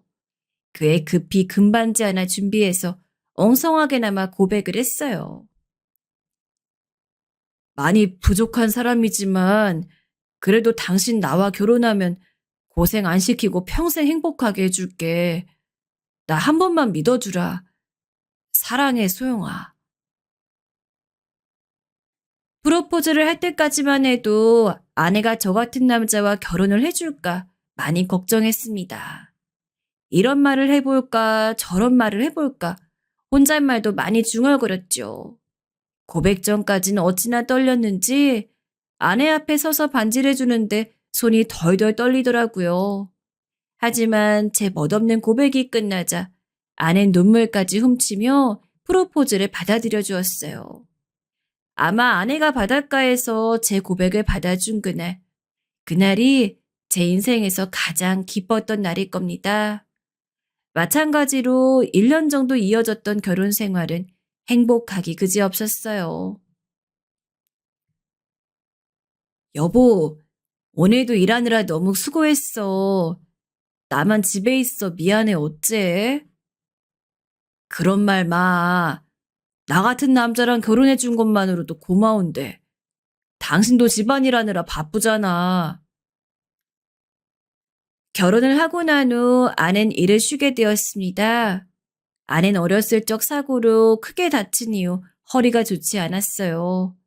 그래서 연애를 할 때도 평소 허리가 안 좋았기 때문에 쉬고 싶다는 말을 많이 하곤 했는데 돈을 벌어야 하니 그러지 못하고 있었죠. 그런 아내 모습이 안쓰럽고 안타까워 결혼을 하면 내가 일을 할 테니까 몇 년이라도 쉬라고 아내에게 제가 먼저 말했습니다. 그래도 될까? 당신 혼자 너무 고생일 텐데. 아니야, 나도 일할 수 있어. 마트라도 가서 바코드 찍는 일 하면 돼. 그런 일 하나도 힘들지 않아. 이 사람이? 안 돼. 바코드 찍는 일은 안 서 있어? 그것도 하루 종일 서 있어야 해. 당신은 아무 생각 말고 무조건 쉬어. 내가 결혼 전엔 당신한테 약속한 거잖아. 당신이 쉬어야 나도 마음 편해. 당신도 참. 아내는 제 배려를 너무도 고맙게 생각해 주었어요. 그리고 제가 돌아올 때면 따뜻한 밥상으로 포옹으로 저를 맞이해 주었죠. 아내와 함께하는 삶은 처음으로 가족의 품을 느낄 수 있는 그런 삶이었습니다. 아내 역시 저처럼 고단하고 힘든 어린 시절을 보냈습니다. 집이 가난해서 끼니를 해결하지 못할 때가 많았고 아래엔 줄줄이 동생들 뿐이라 많은 걸 포기하고 살았다 해요. 공부를 좋아하고 또 무척 잘했지만 어린 나이에 공장에 들어가 일을 해야 할 만큼 빠듯한 형편이었기에 그토록 가고 싶었던 대학도 가지 못했다고 했습니다. 그런 면에서 저와 닮은 점이 많았고 그랬기에 저희는 서로를 그 누구보다 이해할 수 있었습니다. 아무래도 같은 어려움을 겪고 나고 자라면 더 그 사람을 이해할 수 있게 되잖아요. 그래서 그런지 결혼을 준비한다거나 신혼 때 종종 싸우는 부부들도 많다고 하던데 아내나 저나 그런 흔한 싸움이 한 번 없었습니다. 아내가 토라지거나 제가 마음이 잠시 상한 적은 있어도 둘 중 누군가의 언성이 높아진 적은 단 한 번도 없었지요. 하지만 저에게도 그렇고 아내에게도 그렇고 걸린 부분은 있었습니다. 바로 장모님이었어요. 장모님은 돈에 대한 집착이 좀 강하신 분이었어요. 아무래도 없는 형편에서 아이들을 키우려다 보니 그럴 수 있었지만 제가 보기에는 그 정도가 남다르셨습니다. 특히 장모님은 아내에게 주로 돈 얘기를 많이 하는 편이었어요. 예, 우리 최서방, 이번에 월급 얼마 들어왔니? 다른 게 아니고 내가 요즘 몸이 너무 아파서 병원을 가야 하는데 돈이 없어 가지를 못하고 있다. 아유, 어떻게 돈 좀 빨리 마련해 줄 수 없겠니? 제겐 직접적으로 말씀하시지 않고 주로 아내를 통해 생활비를 달라고 말씀하시곤 했는데 처음엔 이런 식으로 병원 얘기를 하셨어요. 장모님이 아프시다고? 아이, 그럼 얼른 입금해 드려야지. 전 장모님이 아프시다는 말에 놀라 서둘러 돈을 입금해 드리었고요. 하지만 어느 순간부턴 이 빈도수가 점점 많아지기 시작하더라고요. 한약방에 가서 약을 지어야 한다. 머리가 아프다. 그 다음 날은 배가 아프다. 아무래도 종합검사를 받아야겠다. 제가 보기엔 장모님께서 너무 건강 염려증이 심하신 것 같았습니다. 특히나 저희도 외벌이라 살기 빠듯한데 이런 식으로 자꾸 돈을 요구하니 너무 난처했습니다. 그래서 어느 날은 장모님에게가 조심스럽게 말씀을 드려보았어요. 장모님, 저 아프면 병원에 가시는 것도 좋지만 등산을 한다든지 평소에 운동을 해서 몸 관리 해놓으시는 게 더 좋을 거예요. 매번 병원 가면 그 돈도 부담이 되고 어찌됐든 당장 큰 병에 걸리신 게 아니니까 약으로 너무 관리하지 마시고 산책이나 운동을 해보세요. 최서방, 솔직히 말하게 나한테 주는 돈이 그리 아깝나? 큰 병에 걸린 게 아니라고? 최서방은 모르네. 우리 나이엔 이런 잔병들이 모여 다 큰 병이 되는 거야. 자넨 아파보지 못해 모르는 거라네. 장모님은 제 말이 끝나기 무섭게 기다렸다는 듯 화를 벌컥 내시기 시작하셨습니다. 자기한테 주는 돈이 아까워서 괜히 운동을 하라는 말을 했다느니 하며 서럽다고 눈물까지 흘리시는데 순간 할 말이 없어지더라고요. 결국 죄송하단 말씀만 수백 번 드리고 집으로 돌아왔습니다. 한숨이 저절로 새어나왔습니다. 문제는 여기서 끝이 아니었어요. 당장의 돈이 문제였죠. 다행히 저희 부부 사이에 아이가 없긴 하지만 언젠가는 저희도 아이를 갖고 싶었고 그러려면 조금씩이라도 저금을 해야 하는데 장모님 때문에 당장 저금할 수 있는 돈이 없었습니다. 그땐 어쩔 수 없는 결단을 내려야겠다는 생각이 들더라고요. 아내도 이 말에 적극 동의를 했습니다. 지금까지 엄마 눈치를 살피느라 말을 못했을 뿐이지 제게 계속 미안해하고 있었거든요. 아렌 자기가 먼저 말문을 열어보겠다 했고 그렇게 저희는 장모님 댁으로 갔습니다. 하지만 장모님 댁 문을 열자마자 저와 아내는 경악을 하고 말았습니다. 세상에, 늘 몸이 아파 집에 누워만 계신다고 했던 장모님이 글쎄 거실 한복판에서 화투를 치고 있더라고요. 그것도 친구분들과 함께요. 장모님 옆으론 온갖 술병들이 나동그라져 있었고 심지어 담배까지 있었습니다. 자네 여길 어쩐 일로 어떻게... 엄마! 제가 말하기도 전 아내가 버럭 소리를 질렀습니다. 엄마 지금까지 병원비 명목으로 타냈던 돈 다 고스톱 치려고 한 거죠? 맞지? 내가 이럴 줄 알았어. 그동안 이 사람한테 말하기 부끄러워 말 못했는데 정말 어떻게 나이를 먹고도 사람이 이렇게 안 변할 수가 있어요? 엄마 어렸을 때 노름하는 습관 때문에 우리가 얼마나 고생하고 살았는지 다 잊은 거예요? 그걸 다 잊은 거냐고요? 예, 아니 그게 아니고 니들한테 돈 탔을 땐 정말 아파달라 한 거야. 너무 아파서 나갈 힘도 없었어. 이건 오랜만에 친구들이 올라와서 그래서 어쩔 수 없이 한판 친 거다. 어쩔 수 없이 한 거라고. 오해하지 말아라, 소영아. 응? 아내의 말이 처음엔 뭔 말인가 싶었지만 돌아가는 상황을 보다 보니 알게 되었습니다. 장모님이 그간 병원비가 아니고 친구들과의 노름을 위해 돈을 타간 것이었다는 걸요. 그날 장모님은 제게 싹싹 빌며 절대 아니라고 오해라며 했던 말을 또 반복했습니다. 최서방, 내가 말이야, 오늘 기분도 좋고 친구들도 오니까 옛날 생각이 나니 한판 한 거네. 지금까지 내가 받은 생활비는 전부 다 병원비로 쓰였어. 정말이야. 엄마, 그럼 약봉지 보여줘요. 약봉지라도 보여주라고요. 어? 약봉지? 아이고, 예, 그건 진작 다 버렸지.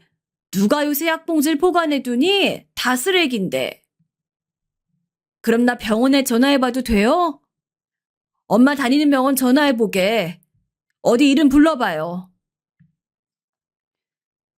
장모님은 아내가 병원 이름을 대라고 하자 갑자기 손을 벌벌 떨고 말을 주춤하셨습니다. 역시나 병원비는 거짓말이었던 거죠. 그래도 제가 인사드리러 갈 때부터 따스하게 제 손을 잡아주시며 아들이 생긴 것 같다고 말씀해 주시던 분이었는데 이렇게 뒤통수를 맞고 나니 저도 아내도 장모님에 대한 실망이 상당했습니다. 아낸 그 후로 장모님을 보지 않겠다고 했고 전 그렇게까지 상황이 커지지 않길 바라긴 했지만 일단 아내의 뜻대로 맞춰주었어요. 옆에서 보면 아내와 장모님 사이엔 꽤나 많은 일이 있었던 것 같았어요. 그러니까 제가 모르는 일들 말이죠. 아내가 좀 진정이 된 후에야 저도 아내의 가슴 속에 있었던 한 많은 이야기를 들을 수 있었습니다. 아내는 어린 시절 노름을 좋아하는 장모님 때문에 고생을 많이 했다 해요. 공장에 들어가서 닭장 안의 닭처럼 열심히 일해 돈을 벌어와도 그 돈을 들고 장모님이 노름판에 가시는 바람에 동생들 학비를 내지 못한 적도 있다 해요. 그 바람에 울면서 아내가 직접 노름판에 간 적도 있었다고 합니다. 장모님도 그땐 싹싹 빌었지만 결국 그건 또 그때뿐이었고 노름판에 가서 일을 치셨다 합니다. 그러다 보니 아내는 어느 순간 장모님을 미워하는 수준이 아니라 혐오하게 되었고 몇 년간 얼굴도 보지 않고 살았다 해요. 난 우리 엄마가 제일 싫었어. 엄마만큼 끔찍한 사람이 없었어. 어린아이가 울면서 노름판에 가지 말라고 엄마를 말리는데도 우리 엄만 뒤도 안 돌아보고 달려간 사람이야. 그걸 참고 산 아빠가 대단한 거지. 난 엄마를 찾아서 안 다뤄본 데가 없었어. 동네 술집이며 다방이며 온갖 군데 다 찾아다니다가 언젠 차에 치여 교통사고까지 났어. 성격이 유순한 아내였지만 가끔 도끼 어린 얼굴로 그런 말을 하는 아내를 보면 장모님에 대한 혐오를 가히 짐작할 수 있었습니다. 다행히 장모님과 인연을 끊고 난 후엔 아내는 원래의 모습으로 돌아왔고 저희 무탈하게 삶을 이어나갈 수 있었어요. 가끔 아내는 장모님을 생각하면 많이 속상한지 저 몰래 소주를 들이키곤 했지만 들키고 싶어 하지 않는 것 같아 조용히 모른 척 해주었죠. 그런데 참 풍파라는 건 한 번에 닥치더라고요. 아직도 이때를 생각하면 정신이 나갈 것처럼 힘이 드는데요. 저는 그쯤 너무나 끔찍한 일을 겪고 말았습니다. 어떻게 그렇게 하루아침에 모든 것들이 달라질 수 있었을까요? 제가 잠시 지방에 출장을 갔을 때였습니다. 그날은 눈을 뜰 때부터 어쩐지 기분이 이상했어요. 간밤에 악몽을 꿔서 그런지 일어났는데 뭔가 느껴지는 기운이 다르더라고요. 졸린 눈으로 저도 모르게 주변을 두리번거렸는데 그때 어딘가에서 부재중 전화가 걸려와 있었습니다. 전화를 걸어보니 병원이었어요. 믿기지 않았지만 아내가 교통사고를 당해 병원에 있단 연락이었어요. 급한 마음에 슬리퍼만 신고 정신없이 차를 타고 병원으로 뛰어갔는데 이미 안에 숨을 헐떡거리고 있었습니다. 이게 어떻게 된 일인지 도통 알 수가 없었어요. 왜 아내가 병원에 누워 있는 건지 그저 믿기지 않아 두 눈을 크게 치켜뜨기만 했습니다. 여보, 아내가 저를 힘겹게 불렀습니다. 아내는 숨을 쉬는 것조차 버거워 보였어요. 전 아내의 손을 꼭 붙잡아 주었지만 아낸 제게 무언가를 말하려는 듯 입을 뻐끔거리다 그만 숨을 거두고 말았죠. 그리고 저는 나중에야 아내가 어떻게 교통사고를 당하게 된 건지 알게 되었습니다. 바로 이 모든 사건의 발단은 장모님 때문이었습니다. 장모님이 저희 집 열쇠를 복사해 몰래 밤중에 들어와 통장과 도장을 훔치려 하다 아내에게 발각이 되었고 아내가 그걸 쫓다 그만 밤중에 사고를 당한 것이었죠. 너무나 허망하고 허탈했습니다. 그리고 동시에 이루 말할 수 없는 분노가 치밀어 올라 장모님을 찾았습니다.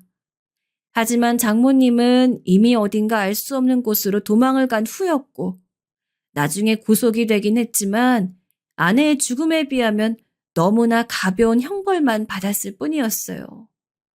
전 그 뒤로 모든 삶의 희망을 잃었습니다. 일을 할 수도 없었어요.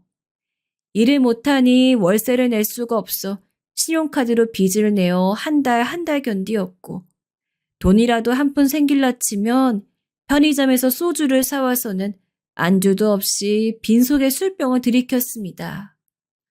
지금 생각하면 한심하기도 하지만 그땐 제정신으로 도저히 살 수가 없었을 때였습니다.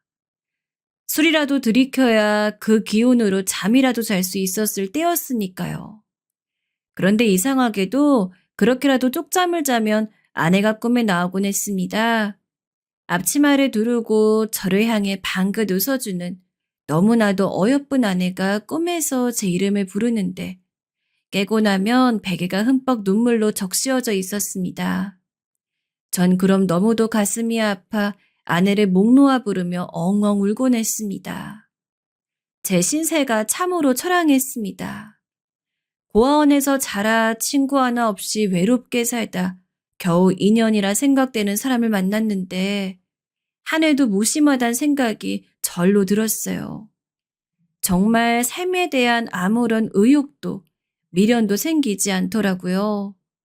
게다가 나중에는 신용 불량자까지 돼서 더 이상 빚을 낼 수도 없었습니다. 집주인은 몇 달간은 제 편의를 봐주다가 계속해서 월세가 안 들어오니 어느 날 저를 불렀습니다. 이봐요. 정말 해도 해도 너무하네. 아내도 죽고 안타까워서 사정 봐주려고 했는데 더 이상은 나도 안 되겠어. 이제 나가줘요. 나도 먹고 살아야지. 계속 그쪽 사정만 봐주다 나도 같이 알거지 되게 생겼어. 이미 희망을 놓았던 전 주인 아주머니에게 한 번만 봐달라고 말할 기운조차 없었습니다. 결국 졸지에 길 한복판에 단출한 집 몇 가지와 함께 나앉게 되었어요. 노숙자 아닌 노숙자 생활을 했습니다. 지하철역에서도 잡았고 근처 공원에서도 잡았고 심지어는 애들 노는 놀이터에서도 벤치 한 구석에 쪼그려 누워 잠든 적도 있었어요. 하지만 노숙자 생활도 만만치 않았습니다. 저도 직접 노숙자가 되어보고서야 알았는데 원래 노숙자들이 많이 모이는 지역엔 그들 나름대로의 텃세 같은 게 있더라고요. 인생의 나라까지 굴러본 사람들이라 그런지 단순히 말로 끝나는 게 아니었습니다. 길바닥에 나뒹구는 깨진 소주병 같은 걸 들며 진짜로 찌를 것처럼 위협하는 사람도 있었고, 그냥 말도 없이 다짜고짜 얼굴을 주먹으로 퍽 때리더니 그냥 멱살을 잡고 끌어내리는 인간들도 있었어요. 그래도 그런 건 제가 미리 피하면 되니 괜찮았습니다. 하지만 봄, 여름, 가을, 겨울 모든 계절을 길에서 보내며 가장 힘들었던 것이 있다면 바로 배고픔이었어요. 쓰레기를 뒤지는 것도 한계가 있었습니다. 이미 먹을 만한 것은 다른 노숙자가 가져간 뒤였고 전 사람들 발에 밟혀 말라 비틀어진 바나나 껍질 같은 걸 먹으며 연명한 적도 있었습니다. 처음엔 너무 더러워서 헛구역질이 절로 나더니 나중에 가서는 그조차도 없어 못 먹더라고요. 그나마 공원 등에 수도가가 있어 물은 마음껏 마실 수 있던 것이 천만다행이었습니다. 아무리 굶주리고 힘들어도 남의 물건에 손을 대선 안 된다고 배워왔는데 정말 못 먹어서 굶어 죽을 위기에 처하니 눈에 뵈는 게 없었어요.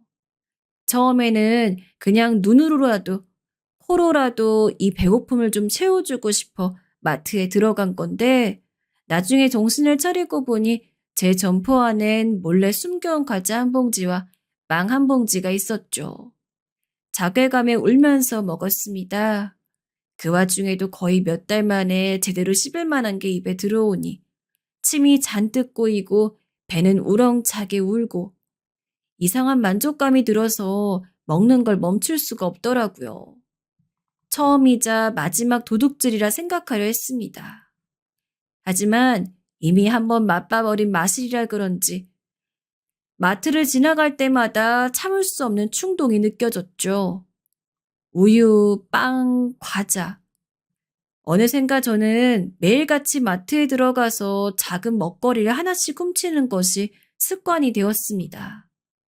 물론 그러다 보니 가끔 더 큰 욕심이 나기도 했지만 이미 죄를 저지르고 있는 상황에서 더 무언가를 바라는 건 안 될 거라고 생각하고 최대한 마트에 큰 피해가 안 갈 만한 아주 작은 물품들만 집어왔어요. 물론 애초에 도둑질 자체가 마트 입장에선 나쁜 일이죠. 훔치면서도 너무 죄송스럽고 하고 싶지 않았지만 만약에 제가 그 상황으로 다시 돌아간다면 솔직히 도둑질을 절대 안 할 거라고 장담은 하지 못하겠습니다. 당시 전 그만큼 절박했거든요. 그렇게 도둑질을 한 3달 정도 했을 거였어요. 당시 전 쓰레기장에서 빗대 하나가 부러진 텐트를 주워 동네 인근 뒷산에 엉성하게나마 설치를 하고 그곳에서 지내고 있었죠. 물건을 구경하는 척 어슬렁거리다 마트 안으로 들어가서 그날 먹을 한 끼 분량의 빵이나 우유를 챙겨 나오면 재빨리 뛰어서는 텐트가 있는 곳으로 돌아와 허겁지겁 식사를 했습니다. 그리고 그날도 마찬가지로 도둑질을 할 생각이었죠. 몇 달째 갈아입지 못한 낡은 점퍼 안에 크림빵 하나를 숨기고 두리번거리다 밖으로 나오려는데 누군가 제 어깨를 턱 잡았습니다. 저기요, 저랑 잠깐 얘기 좀 합시다. 딱 걸렸구나 싶었죠. 만약에 도둑질했던 걸 현장에서 잡히면 정말 큰일이 날 것 같아 전 남자의 손을 확 뿌리치고 길가로 달려나갔습니다. 그 와중에 훔쳐온 크림빵을 놓치고 싶지 않아 손에 꼭 쥔 상태로요. 눈이 잔뜩 내렸던 겨울이었던지라 빙판에 수십 번을 미끄러질 뻔했습니다. 그래도 계속 달렸습니다. 그러자 남자는 뒤에서 안 잡을 테니 조심하라고 천천히 가도 된다고 소리를 치더군요. 놀라긴 했지만 그런 식으로 해서 절 잡으려는 수법이라고 생각했어요. 숨이 턱 끝까지 찰 정도로 달려 텐트까지 돌아오고 나서야 비로소 안심이 되더라고요. 하지만 며칠간은 눈치가 보여 마트에 가지 못했습니다. 비록 하루에 한 끼, 그것도 제대로 된 밥은 한 번도 먹지 못했지만 어쨌든 먹을 수 있는 음식으로 배를 채우다 보니 하루만 굶어도 배에서 꼬르륵 소리가 나고 난리더라고요. 억지로 잠을 청하면서 배고픔을 잊으려고 노력했습니다. 입구에서 등을 돌린 채 몸을 웅크리고 가만히 누워 있는데 텐트 근처에서 부스럭 소리가 났습니다. 가끔 가다 등산하는 사람들이 지나가곤 해서 이번에도 그런 사람이라고 생각을 했는데 그 인기척은 10분이 넘도록 텐트 주변을 떠나지 않더라고요. 뭐 하는 사람인가 싶어 지퍼를 열고 내다봤더니 그 사람은 그때 마트에서 저를 잡았던 남자였습니다. 너무 놀라서 도망갈 준비를 하자 남자가 황급히 말했어요. 해코자려고 온 거 아니에요. 안심하세요. 손에는 라면과 버너, 그리고 소주 한 병이 들려 있었죠. 남자는 제 텐트 근처에 버너를 넣고 냄비에 물을 올려 라면을 끓였습니다. 맛있는 냄새가 나니 저절로 긴장이 풀어지더라고요. 슬쩍 눈치를 보며 라면을 먹기 위해 나가자 남자는 자신이 마트 사장이라고 했습니다. 사실 이전부터 저희 마트 물건 훔쳐가는 거 알고 있었어요. 그리고 꼭 만나보고 싶었어요. 막상 그렇게 마트 사장을 직접 눈앞에 두니 너무 면목이 없더라고요. 그래서 고개를 꾸벅 숙이며 죄송합니다, 죄송합니다만 연발했습니다. 배고픔으로 인해서 정말 지켜야 할 인간의 도리를 잊어버린 느낌이었어요. 하지만 마트 사장님은 제 사과에도 별다른 반응을 하지 않았습니다. 오히려 가만히 끓고 있는 라면을 보다 소주 뚜껑을 따선 종이컵에 한 잔 따라 저에게 넘겨줬죠. 다 괜찮으니 술이나 한잔 합시다. 제가 이렇게까지 밑바닥 인생을 살기 시작한 이후 이처럼 저를 아무렇지 않게 대해주는 사람은 처음이었습니다. 한 잔, 두 잔, 술잔을 기울이다 보니 애써 잊으려고 노력했던 제 옛날 이야기들이 술술 터졌습니다. 어릴 적부터 부모님이 없어 고아원에서 자랐고 학창시절에는 변변찮은 친구도 없이 거의 왕따로 지내면서 열심히 공부도 하긴 했지만 돈이 없어 대학에 못 가고 처음 취직한 직장은 막말과 모욕으로 인해 그만두었으며 나중엔 정말 인생을 함께 할 수 있는 평생의 동반자를 만났다 생각했지만 그 동반자가 세상을 떠난 이야기까지 참 구질구질했을 겁니다.